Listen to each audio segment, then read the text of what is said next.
So we've all been there, haven't we? We've hit that perfect tee shot on a long par 4 or a par 5, chance to get on in 2, and we decide that now is the time that the 3-wood comes out. Never comes out because it never performs, but we're going to get it out, and today's the day that we're going to hit that perfect shot. So because it's a wood, we set up with that ball forward, make a swing, and we cold top it 50, 60 yards down the fairway. And we say to ourselves, 3-wood never works, get it back in the bag and don't let it come out. Well, today's video, I'm going to show you just what you're doing wrong, but most importantly, what you need to do to hit not only 3-wood, but 5-wood or 7-wood, if that's in your bag, better than ever, and make sure you can start getting on those long par 4s and maybe even those par 5s in 2. So the big challenge for most golfers is because it's a wood, they have this concept of it's almost a bit like driver, and I'm going to get the ball nice and forward in my stance, kind of feel like I set myself nicely behind the ball and then make my swing. And I've got to feel like I'm going to sweep the ball away. Now the problem is when I do that, I just never ever get a good strike on it. And that one just rolled along the floor. And the key there is just very, very low off the club face. Now, when we look at fairway woods, so this is the TaylorMade Stealth 2, so 15 degree 3-wood. But the 15 degrees is in the middle of the face. And we can see that the face of the club is actually curved. So lower off the face has got less loft, higher up the face has got more loft. So if we want to hit the ball higher, we could definitely do with using as much loft as possible on that face. And we need to make sure that when we swing, we get contact with ball and then ground. So the club needs to be traveling down through impact, but we don't need to try and hit down. We need to try and make sure that when we swing, we get the lowest point of our swing target side of the golf ball. So we collect ball and then ground. So, like I said, a lot of golfers will move that ball way forward, maybe get behind the ball, even favour that back leg slightly, but it means that they've got to move the low point a lot during the swing. So the first change we're going to make is we're going to move the ball just slightly forward of centre, and at address, we're actually going to feel maybe just slightly more pressure on that lead leg. And you can see how that just gives a bit more shaft lean and actually presents higher up the club face to the ball. When we swing then, we don't want to transfer weight, don't want to move that weight around. The pressure will shift, we're going to feel nice and centred and then move towards the target and feel nice and wide on the way through. So when I do that, we can see starting to touch the ground ahead of the golf ball, and that's going to present 3-wood very, very differently.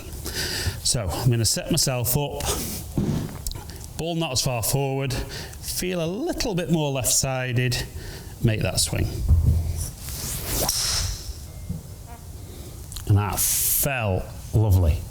So we can see on TrackMan right out the middle of the golf club, we can see 1.9 inches ahead, clubs travel down 2.4 degrees, launched at 10.5 degrees, carry at 230 yards, total at 254.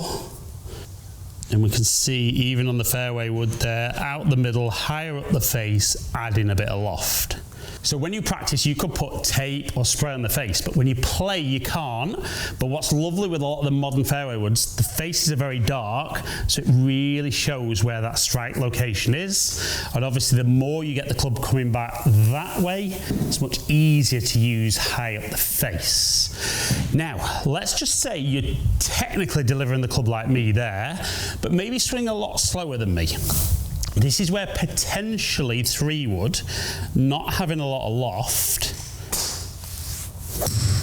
actually might not go very far. So we can see great strike, low point was ahead, clubs travelled down, still launched fantastic, but just dropped out the air, carried 125 yards and rolled out 167. Now, most golfers that carry a 3-wood also carry a 5-wood. And as a general rule, if your club head speed is on the lower side, you need a little bit more loft anyway. So even though we've delivered 3-wood better, there's still not enough loft to keep it in the air. And that's where a 5-wood potentially does a great job instead of the 3-wood. You might be good with a 3-wood off the fluffy lie or a tee, but certainly when the ball's sat on a nice tight fairway, potentially a bit more loft would help. So exactly the same idea, we need the club travelling down 2 impacts with a bit of forward shaft lean. So we're going to set up in the same way with 5-wood as we did with 3-wood, have the same swing thoughts.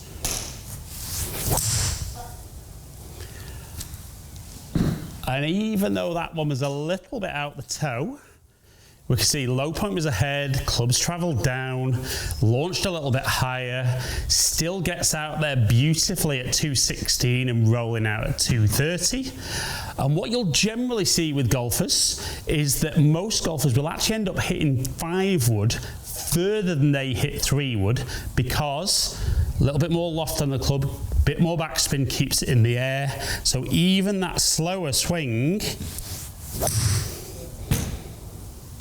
so very similar to the 3-wood, 2.2 inches ahead, still launched at 13 degrees, now carrying at 155 and rolling out 185.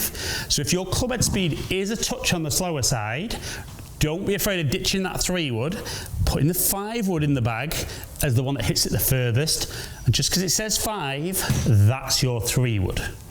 But a club most golfers, probably 90% of golfers should have in the bag is the 7-wood.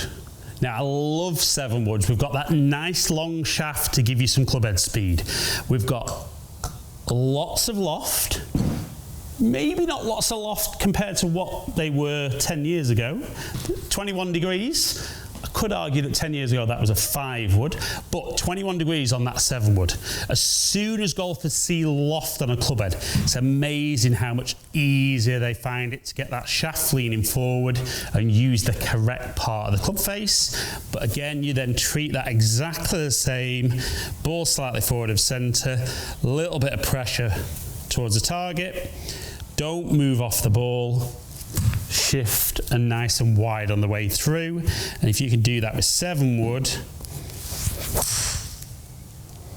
you can stand up there, get that strike out the middle of the face, get that club travelling down because of good low point control, launching a little bit higher, and we see there 210 carry, 220 through the air. So even at my club head speed, and there's lots and lots of tour players nowadays carrying 7-wood in the bag, don't be afraid of going more lofted in the fairway woods. But doesn't matter if your technique is poor, even with 7-wood, ball forward, setting up the old way, you're just going to top that shot all day long, then loft and shaft becomes irrelevant. But if you can make sure you make that a little adjustment at address and then make sure the swing allows you to get that low point ahead, whichever of the fairway woods you're hitting, you're going to start striking the ball much better. Then you've got to see, should 3-wood be in the bag? If not, it doesn't matter. Get whichever loft hits it the furthest for you. So if it's 7-wood, 7-wood's your longest fairway wood. If it's 5-wood, it's 5-wood. If it's 3-wood, it's 3-wood. But get the technique good, get your understanding good, and if you can do that with every fairway wood, you're going to hit lots of quality golf shots.